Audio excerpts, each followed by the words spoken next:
નમસ્કાર ખેડૂત મિત્રો, હું ચિરાગ ઠુમર સુમિટોમો કેમિકલ વતી આપ સૌનું હાર્દિક સ્વાગત કરું છું।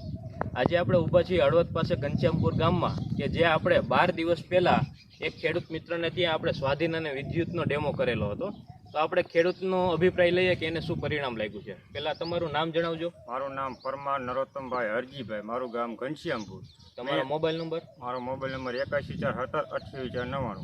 તો આપણે ખેડૂત મિત્ર, આપણે જે 12 દિવસ પહેલાં જે આપણે સ્વાધીન વિદ્યુતનો જે ડેમો આપ્યો તેનાથી તમને શું ફરક લાગ્યો? એમાં મગફળીમાં હે ને, આ મગફળીમાં જો નથી સાંટી અને આમાં સાંટી છે મેં, કે આમાં આટલો ફેર અને આમાં આટલો ફેર, બરાબર ફૂયા વધારે છે, જેમાં ખોખા નથી એટલા બધા। રેડી?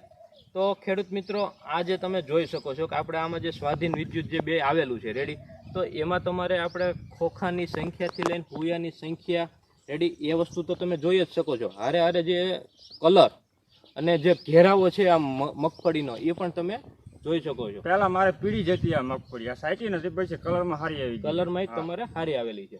અને વચ્ચે પણ તમે જો આપણે આ 3 ચાહ જે છાંટેલા છે, રેડી, આ વચ્ચે અહીંયા વચ્ચે આ જે 1, 2 અને 3 ચાહ છાંટેલા છે, રેડી, તો એ પણ કલરમાં હજી દેખાય છે અને અહીંથી જે પીળાશનો ભાગ પણ તમને જોવા મળે છે, રેડી। તો ખેડૂત મિત્ર, આ તમે ભલામણ કરશો બીજા મિત્રોને? કરી શકો ને, આમાં અંતર જ છે એટલે ભલામણ કરી શકીએ ને આપણે। તો ખેડૂત મિત્રો, સ્વાધીનનું જે માપ છે એ આપણે પર પંપ 50 ગ્રામ અને જે વિદ્યુત છે એ આપણે 4 થી 5 ml પર પંપનો તમે ઉપયોગ તમે અત્યારે કરી શકો। ધન્યવાદ।